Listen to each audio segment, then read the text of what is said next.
কারও মার্কা দিতে বাধা দেয়নি বিএনপি।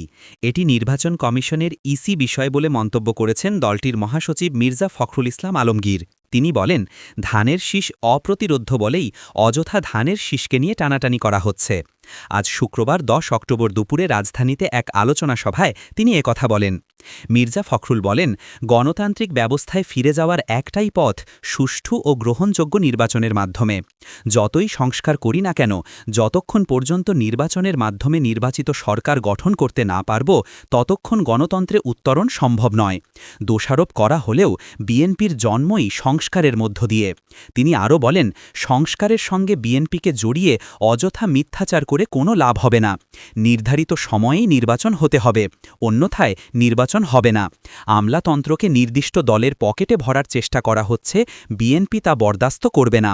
নির্বাচনের সময় সম্পূর্ণ নিরপেক্ষ আমলাতন্ত্র নিশ্চিত করতে হবে, অন্যথায় জনগণ তা মেনে নেবে না।